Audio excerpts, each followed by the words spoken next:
તન્વીના લગ્ન એક સારા ઘરમાં દેવાંગ નામના એક છોકરા સાથે થયા હતા. દેવાંગના પરિવારમાં બધા લોકો સ્વભાવના ખૂબ જ સારા હતા. કોઈ પણ વ્યક્તિ વિશેષનો સ્વભાવ એવો નહોતો કે તન્વીને તેમનાથી કોઈ પણ પ્રકારની કઈ તકલીફ થાય. તન્વી પણ એક ભણેલી ગણેલી અને સમજદાર છોકરી હતી. લગ્ન પછી જ્યારે તન્વીએ નોકરી કરવાની શરૂ કરી ત્યારે તેની જિંદગીની સાચી મુશ્કેલીની શરૂઆત થઈ. જ્યારથી તન્વીએ નોકરી કરવાનું શરૂ કર્યું ત્યારથી તેના સાસુ અને તેની વચ્ચે થોડો મનમટાવ થઈ ગયો અને બંને વચ્ચે ખટપટાટ રહેવા લાગી. તન્વીના સાસુ કોઈ પણ કામમાં તેની મદદ કરતા નહીં અને તન્વી ઓફિસ જવાથી પહેલા બધા જ કામ કરીને જતી અને પાછી ઓફિસેથી આવ્યા બાદ ઘરના બાકીના કામ કરતી. અને તન્વીની આવી હાલત જોઈને તન્વીની મમ્મીએ તેના સાસુથી બિલકુલ વિપરીત વ્યવહાર પોતાની વહુની સાથે કર્યો. તન્વીની સાસુને એ દેખાડવા માટે કે વહુને ફક્ત ઓફિસનું કામ કરવા દે તેઓ પોતાની વહુ પાસેથી ચમચી પણ ન ઉપાડતા અને પોતે ઘરનું બધું જ કામ કરતા. પછી અચાનક કંઈક એવું થયું કે તન્વીની મમ્મી તેની પાસે ધ્રુસકે રડવા લાગી અને પોતાની વહુને કારણે તેઓ આજે એટલા દુઃખી હતા. આખરે આટલા સારા સાસુની સાથે તેમની વહુએ એવું શું કર્યું કે આજે તે બિચારા આ દશામાં છે? આવો જાણીએ આ વાર્તાના માધ્યમથી. ખબર નહીં ક્યાં જન્મની દુશ્મની કાઢી રહ્યા છે મારા પાસેથી. એવા મહારાણીની જેમ બેઠા રહે છે જાણે મારા આવવાથી પહેલા 8-10 નોકર ચાકર આગળ પાછળ ફરતા રહેતા હતા. થોડા જાજા હાથ પગ હલાવવાથી એમનું શરીર થોડું ઘસાઈ જવાનું છે. બધું જ મારા ભરોસે છોડીને બેસી જાય છે. બહારથી તાકીને આવો અને પછી ઘરમાં આવતા જ રસોડામાં લાગી જાઓ. તન્વી બડબડ કરતી પોતાનો બધો ગુસ્સો રસોડામાં વાસણો ઉપર નીકાળતી રહી હતી. એવું નહોતું કે એના સાસુ રૂકમણીબેનને બહુના બડબડાટ કરવાનું કઈ ભાન નહોતું, પરંતુ તેઓ પણ હઠીલા હતા. બહુની બડબડાટને એક કાનથી સાંભળીને બીજા કાનેથી નીકાળી રહ્યા હતા. તન્વી એક ભણેલી ગણેલી છોકરી હતી. તેનું સપનું હતું કે તે પગભર ઊભી રહેશે. તેણે નોકરી માટે ઘણી બધી જગ્યાએ એપ્લિકેશન પણ ભરી રાખી હતી. આ બધા દરમિયાન જ્યારે તેના માટે દેવાંગનું માંગવું આવ્યું તો તેણે દેવાંગના પરિવાર વાળાઓને સાફ કહી દીધું કે તે લગ્ન એક શરત ઉપર કરશે. જો તેને લગ્ન કરી પછી પણ સારી નોકરી મળી જાય તો સસરામાં કોઈ પણ તેને નોકરી કરવાથી નહીં રોકી શકે. અને આ બરાબર પણ હતું. આટલી મહેનતથી આટલું ભણ્યા પછી તે ઘર પર ન બેસી શકે. દેવાંગ અને તેના ઘરવાળાઓને આ વાતથી કોઈ આપત્તિ હતી નહીં કે તેમની વહુ નોકરી કરશે. અંતઃ દેવાંગના પરિવાર વાળાએ હા પાડી દીધી. એટલા માટે બંને તરફથી ખુશી આ સંબંધ થઈ ગયો અને લગ્નના થોડા દિવસો પછી જ તન્વીનો જોઈનિંગ લેટર આવી ગયો, જેને જોઈને તે ખૂબ જ ખુશ થઈ ગઈ. આખરે તેનું સપનું જો પૂરું થઈ રહ્યું હતું એટલે તે ખૂબ જ ખુશ હતી. અને તે ખુશીની સાથે જ તે દિવસે તન્વીએ પોતાના સાસરિયા વાળાઓને કહ્યું હતું કે હવે તેનો જોઈનિંગ લેટર આવી ગયો છે એટલે હવે તે નોકરી કરશે.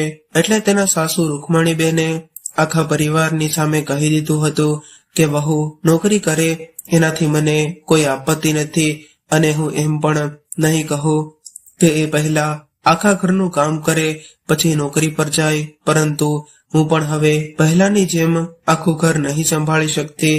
મને બધું જ મંજૂર છે, પરંતુ મારાથી એ આશા ન રાખતા કે હું વહુને રસોઈ તૈયાર બનાવીને ખવડાવીશ.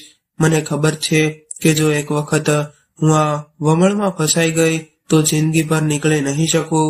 તે સમયે બધાને રૂકમણીબેનની વાતો સાંભળીને નવાઈ તો લાગી હતી. તન્વીના સસરાએ તો એમ પણ કહી દીધું હતું કે મને નહોતી ખબર કે મારી સીધી સરળ પત્ની પણ સાસુ બનતા જ પોતાનું રૂપ બદલી નાખશે. એ સમયે રૂકમણીબેન ની વાતો સાંભળીને બધા હેરાન પરેશાન હતા. બધાએ વિચાર્યું કે કેવી રીતે એકદમ વહુના આવતા જ રૂકમણીબેને પોતાનો રંગ બદલી નાખ્યો.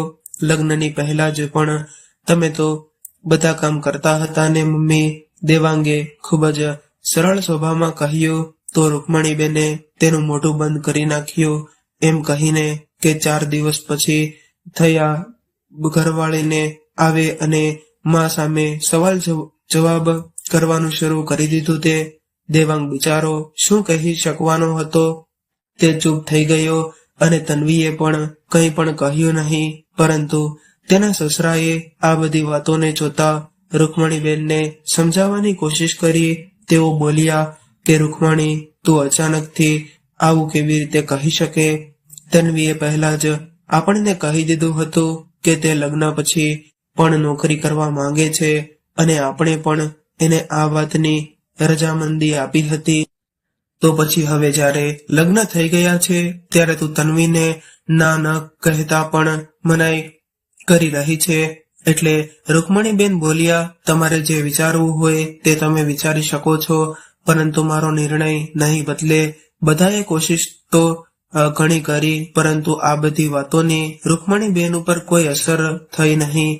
તેઓ તો પોતાની જીદ પર અડગ હતા અને તન્વીને તો નોકરી કરવી જ હતી, કેમ કે ઘરના થોડા એવા કામ માટે થઈને પોતાની આટલી સારી નોકરી તો મૂકી શકવાની નહોતી.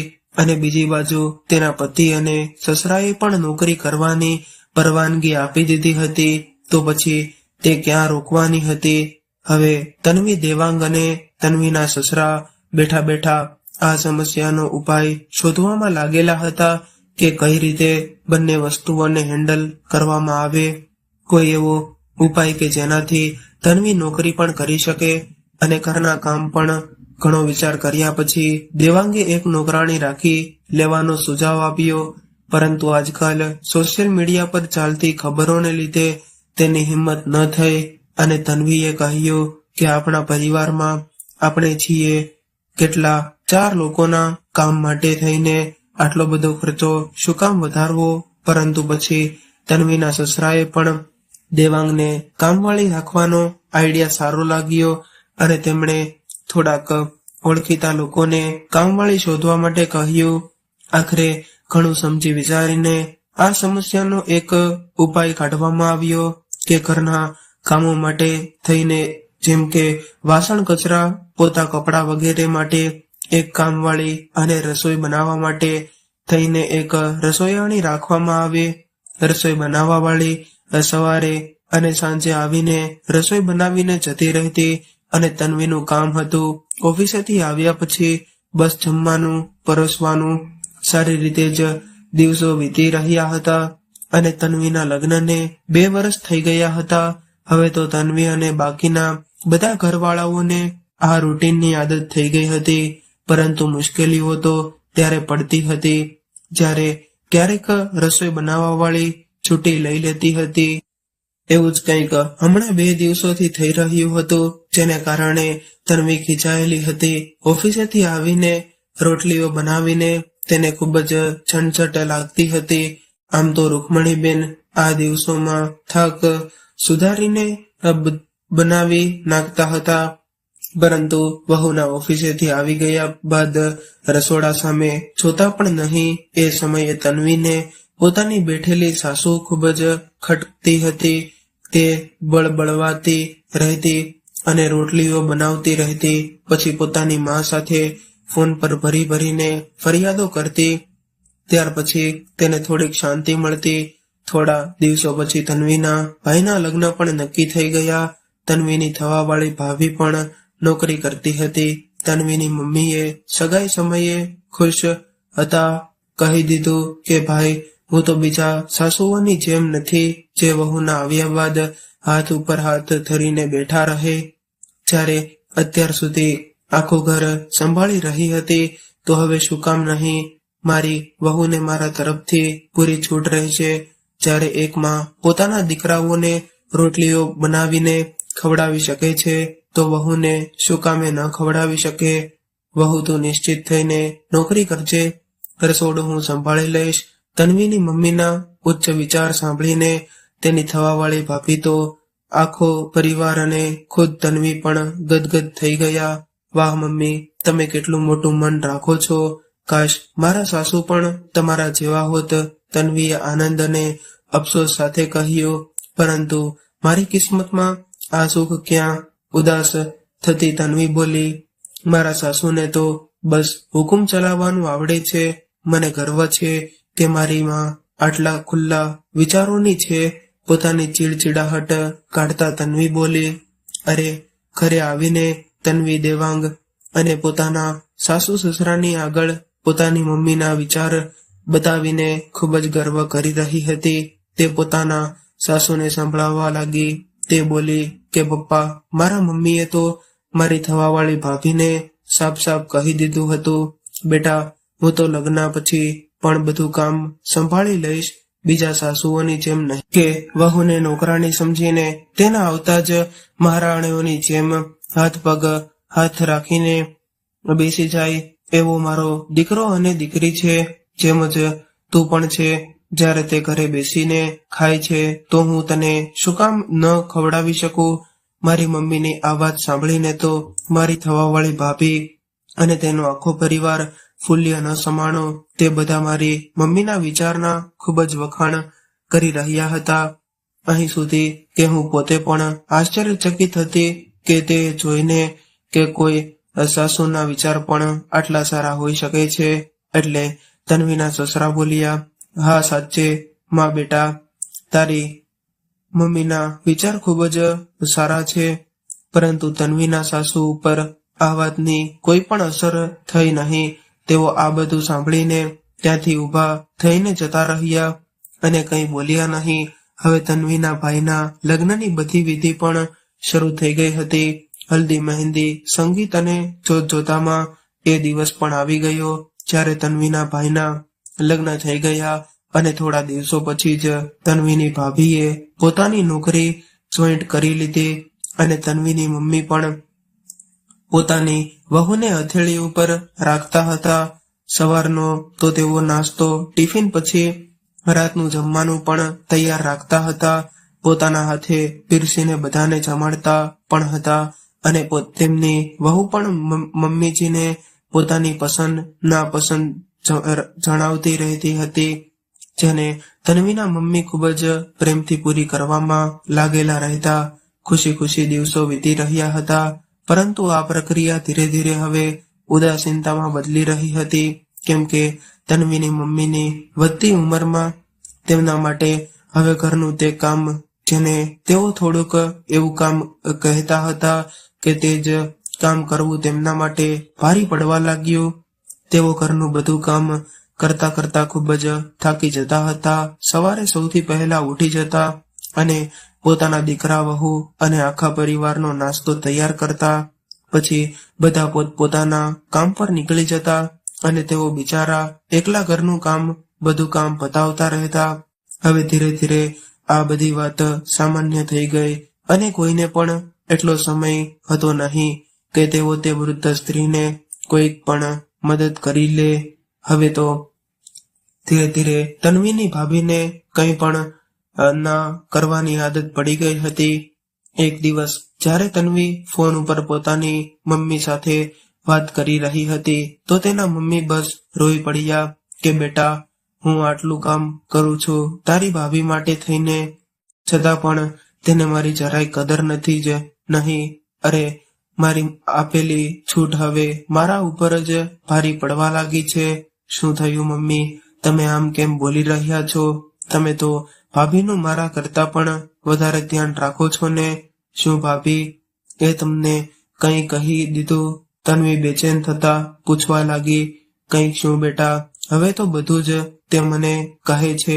ઓફિસેથી આવ્યા પછી ગ્લાસ પાણી પીવા માટે થઈને પણ મને અવાજ આપે છે. નાસ્તો બનાવવામાં થોડુંક પણ મોડું થઈ જાય તો મદદ કરવાને બદલે ગુસ્સે થઈને ખાધા વગર જ જતી રહે છે. આખરે મારું પણ કંઈ આત્મસન્માન છે કે નહીં? હું તો એના માટે બસ કામવાળી બનીને રહી ગઈ છું. મમ્મી, આ તો ખૂબ જ ખોટું કહેવાય. તમે ભાઈને સાફ સાફ સુકામે નથી કહી દેતા કે પોતાની ઘરવાળીને થોડી કંટ્રોલમાં રાખે? તમે માં છો, કોઈ નોકરાણી નથી. ભાભી નોકરી કરે છે એનો મતલબ એ નથી કે તમારા ઉપર હુકુમ ચલાવે. તન્વી ગજગજતા બોલી, ક્યાં મોઢે કહું બેટા. પહેલા તો મેં પોતે જ આગળ વધીને કુહાડી ઉપર પોતાનો પગ દઈ માર્યો. હવે ફરિયાદ કોને કરું? તારા પપ્પાએ તો કહ્યું હતું કે વહુને વધારે છૂટ આપીશ તો પછી તું જ પસ્તાઈશ. પરંતુ હું વાહી વાહીને ભૂખી રહી, જેથી પોતાની વહુને માથા પર ચડાવી દીધી. એક વાત કહું બેટા, તું ભલે પોતાની સાસુને કંઈ પણ કહે, પરંતુ વેવાણનો આ નિર્ણય સાચો હતો કે તેઓ વહુને રસોઈ તૈયાર બનાવીને નહીં ખવડાવે. એક વખત તો બધાની નજરોમાં તેઓ ખરાબ અને અકડું સાસુ તો બની ગયા, પરંતુ આગળ માટે થઈને કમસે કમ પોતાનું આત્મસન્માન તો બચાવી લીધું. હવે ના તો તું એમને કંઈ સંભળાવી શકે અને ના કોઈ સગા સંબંધી પાસે એમની ફરિયાદ કરી શકે. મેં પણ શરૂઆતથી જ આ ગ્રહસ્થીની બધી જવાબદારી પોતાના માથે લેવાથી ના પાડી દીધી હોત તો આજે મારી આ હાલત ન થઈ હોત. મમ્મીની વાતો સાંભળીને તન્વી નિશબ્દ થઈ ગઈ. ભારી મનથી તેણે ફોન મૂકી દીધો. બહાર હોલમાં આવીને જોયું તો સાસુ સસરા આરામથી બેસીને વાતો કરી રહ્યા હતા.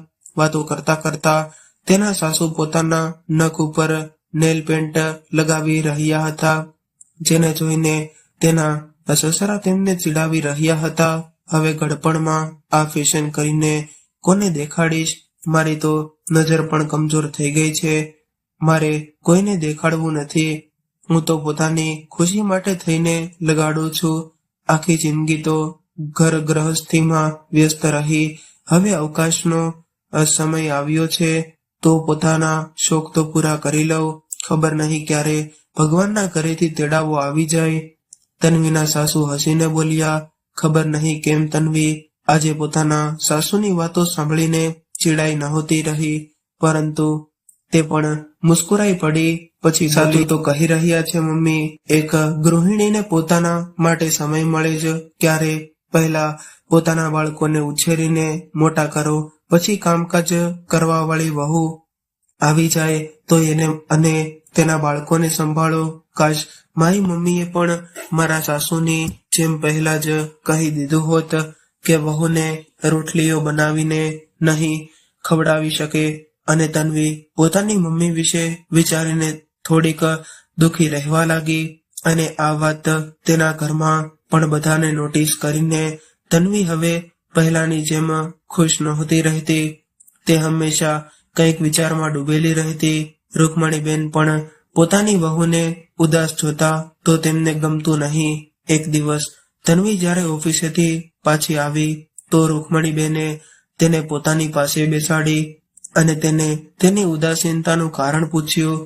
તો તન્વીએ રડવાનું શરૂ કરી દીધું અને પોતાની મમ્મીની બધી હાલત પોતાના સાસુને કહી દીધી કે કઈ રીતે તેની ભાભી તેની મમ્મીને હેરાન કરતી રહે છે અને ઘરનું એક પણ કામ નથી કરતી.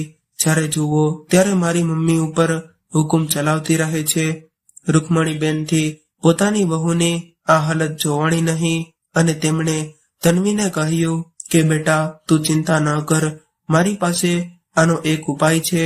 તન્વીએ કહ્યું, કયો ઉપાય મમ્મી? મારી ભાભી તો ખૂબ જ જબરી છે અને ભાઈ પાસે ફરિયાદ કરવાનો કોઈ ફાયદો છે જ નહીં, કેમ કે ભાઈ પણ ભાભીની જ તરફેણમાં હોય છે અને મમ્મીને સંભળાવતો રહે છે. પપ્પા પણ મમ્મીને કહે છે કે મેં તો પહેલા જ ના પાડી દીધી હતી કે વહુને આટલી માથા પર ન ચડાવ. હવે જેવું કર્યું છે એવું ભોગવ. જ્યારે મેં તને સમજાવી હતી ત્યારે તારી સમજમાં મારી એક પણ વાત આવી નહીં. ત્યારે તો તને આખી દુનિયાના વખાણ સાંભળવાના હતા ને.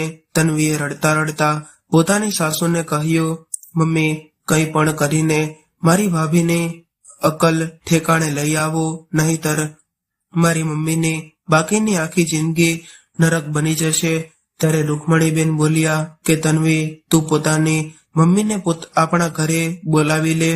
તેમને કહેજે કે તેઓ અહીં રહેશે તો સારું થશે. થોડા દિવસો માટે મને પણ મારી વેવાણ સાથે સમય વિતાવવાની તક મળી જશે અને ત્યારબાદ જેમ હું કહું તને તું તેમ જ કરજે. ઠીક છે, તન્વીએ પોતાની સાસુનું કહ્યું માનીને પોતાના ભાઈને ફોન કર્યો અને ખોટું બોલીને કે મારી તબિયત ખૂબ જ ખરાબ છે, એટલે થોડા દિવસો માટે મમ્મીને અહીં મોકલી દે. તન્વીની વાત સાંભળીને તેનો ભાઈ તૈયાર થઈ ગયો અને પોતાની મમ્મીને તન્વીના ઘરે મોકલવા માટે, પરંતુ તેની ભાભીના કળેજા ઉપર તો જાણે સાપ વીંટળાઈ ગયો હોય. તે પોતાના પતિને કહેવા લાગી કે જુઓ, મારી વાત કાન ખોલીને સાંભળી લ્યો. મમ્મીજી ક્યાંય નહીં જાય. જો તે જતા રહ્યા તો હું ઘર અને ઓફિસ કઈ રીતે સંભાળીશ?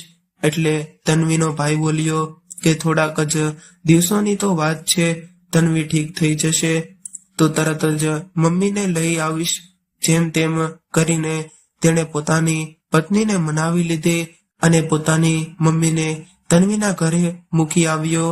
હવે તન્વીની ભાભી ઉપર તો આફત જ આવી ગઈ. સવારે ઉઠીને નાસ્તો બનાવવો, ઓફિસ માટે થઈને ટિફિન તૈયાર કરવું, કેટલું બધું કામ થઈ જતું હતું.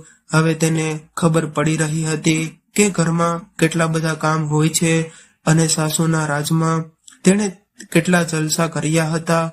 ક્યારેય એમ પણ પૂછ્યું નહીં કે આટલું કામ કર્યા પછી મમ્મીજી થાકી ગયા હશે. થોડાક જ દિવસોમાં તેણે પોતાની જિંદગીમાં પોતાના સાસુની ભૂમિકા કેટલી મોટી હતી તે નજર આવવા લાગી હતી. હવે તે ઈચ્છતી હતી કે કંઈ પણ કરીને તેના સાસુ અહીં પાછા આવી જાય. તે પોતાના પતિને કહેવા લાગી, હવે તો 2 અઠવાડિયા થઈ ગયા, તન્વી દીદીની તબિયત પણ ઠીક થઈ ગઈ હશે, તમે મમ્મીજીને ઘરે લઈ આવો. તેમના વગર એકલા ઘર સંભાળવું ખૂબ જ મુશ્કેલ થઈ રહ્યું છે. એટલે તન્વીના ભાઈએ કહ્યું કે ઠીક છે, હું ફોન કરીને કહી દઉં છું, સાંજે આપણે બંને મમ્મીને લેવા જઈશું. જ્યારે તન્વીના ભાઈએ તન્વીને ફોન કર્યો કે હું અને તારી ભાભી આજે સાંજે મમ્મીને લેવા માટે આવી રહ્યા છીએ, ત્યારે તન્વીએ રૂકમણીબેનને આ વાત જણાવી કે મમ્મીજી, મારા ભાઈનો ફોન આવ્યો હતો કે તે અને ભાભી સાંજે મારી મમ્મીને લેવા માટે આવી રહ્યા છે. રૂકમણીબેને એક યોજના બનાવી અને બધાને યોજના અનુસાર કામ કરવા માટે કહ્યું અને બોલ્યા કે પોતાના ભાઈને બોલાવી લે, બેસીને તેની સાથે વાત કરીશું. તન્વીએ એમ જ કર્યું અને પોતાના ભાઈને પોતાના ઘરે બોલાવી લીધો. હવે વાતચીત શરૂ કરવામાં આવી. રૂકમણીબેને તન્વીના ભાઈને બેસાડ્યો અને ભાભીને પણ બેસાડી અને તન્વીને પણ અવાજ દીધો. તન્વી આવી અને તેમની પાસે બેસી ગઈ. પછી તન્વી જોરથી અવાજ દઈને બોલી કે મમ્મી, ભાઈ અને ભાભી આવ્યા છે, જરાક પાણી તો લઈ આવજો. તન્વીની મમ્મી પાણી લઈ આવી અને તન્વી બોલી કે મમ્મી, ચા નાસ્તો બનાવીને લઈ આવો, ભાઈ અને ભાભી કેટલા દૂરથી આવ્યા છે. તન્વીની મમ્મી ચા નાસ્તો લઈ આવ્યા. તન્વી જાણી જોઈને પોતાના ભાઈ અને ભાભી સામે પોતાની મા પાસેથી નોકરોની જેમ કામ કરાવવા લાગી.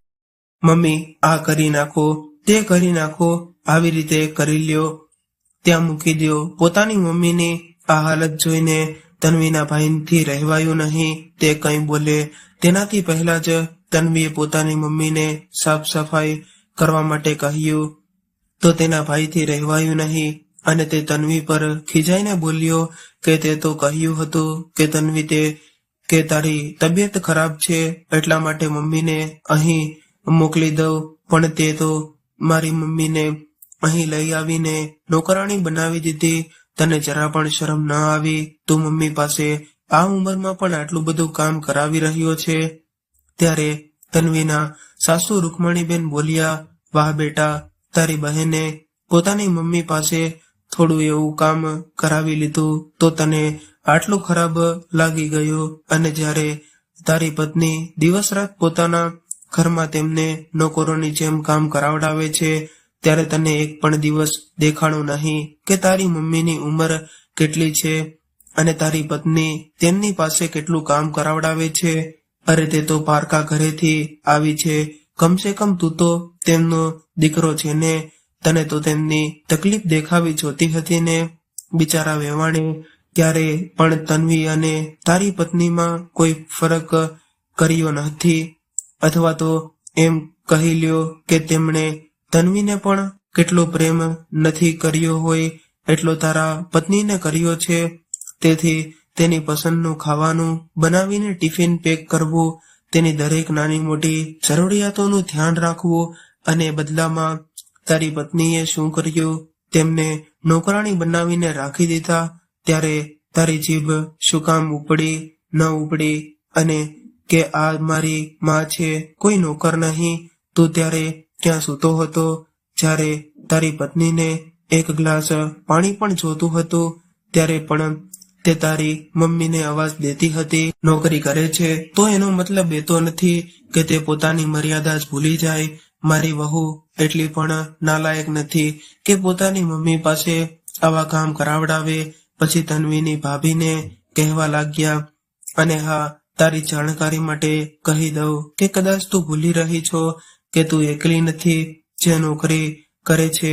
મારી વહુ પણ નોકરી કરે છે, અને પણ એણે તો ક્યારે પણ મારી સાથે એવો વ્યવહાર નથી કર્યો. ઓફિસેથી આવ્યા પછી પોતે બધું કામ કરે છે, હું તો કંઈ પણ નથી કરતી. આ પણ એક કામકાજી ગૃહિણી છે જે પોતાની ઓફિસ અને પોતાના પરિવાર બંનેને ખૂબ જ સારી રીતે સંભાળી રહી છે. એ પણ કોઈના મનને દુભાવ્યા કે દુખાવ્યા વગર. મારી વહુએ ક્યારેય પણ મારી સાથે આવો દુર્વ્યવહાર નથી કર્યો જેવો તારી પત્ની તારી મમ્મી સાથે કરે છે. આ તો મેં તેને આ બધું કરવા માટે કહ્યું હતું, જેથી તારી આંખોમાં જો શરમ વધી હોય તો પોતાની મમ્મીની પીડા સમજી શકે, જોઈ શકે કે તારી પત્નીએ તેમની શું દશા કરી નાખી છે. રૂકમણીબેનની આટલી બધી વાતો સાંભળીને તન્વીના ભાઈએ અને ભાભી બંનેની આંખ ખુલી ગઈ, અને તન્વીના ભાઈએ પોતાની મમ્મી પાસે માફી માંગી, અને તેની પત્નીએ પણ પોતાના સાસુ પાસે માફી માંગી, અને ખુશીથી પોતાના સાસુને ઘરે લઈ આવ્યા. પછીથી તન્વીની ભાભીનો વ્યવહાર બદલવા લાગ્યો, અને તે પોતાના સાસુને કામના બરાબર મદદ કરવા લાગી. હવે તે ઓફિસ જવાની સાથે સાથે પોતાના સાસુની સેવા પણ કરતી, અને પત્ની પોતાના સાસુને વધારે માન સન્માન આપવા લાગી. આખરે તેના સાસુ રૂકમણીબેને જ તેની મમ્મીને આ મુસીબતમાંથી બહાર કાઢ્યા હતા, અને તેના ભાઈ ભાભીની અકલ ઠેકાણે લઈ આવ્યા હતા. હવે બંને પરિવાર ખુશી ખુશી રહેવા લાગ્યા. તો મિત્રો, આજની આ વાર્તા તમને કેવી લાગી અને ક્યાં શહેરમાંથી સાંભળી રહ્યા છો તે કોમેન્ટ કરીને જરૂરથી જણાવજો. અને જો વાર્તા ગમી હોય તો લાઈક કરીને વધુમાં વધુ શેર પણ કરજો. અને જો આવી જ વાર્તા સાંભળવા માટે ચેનલને જરૂરથી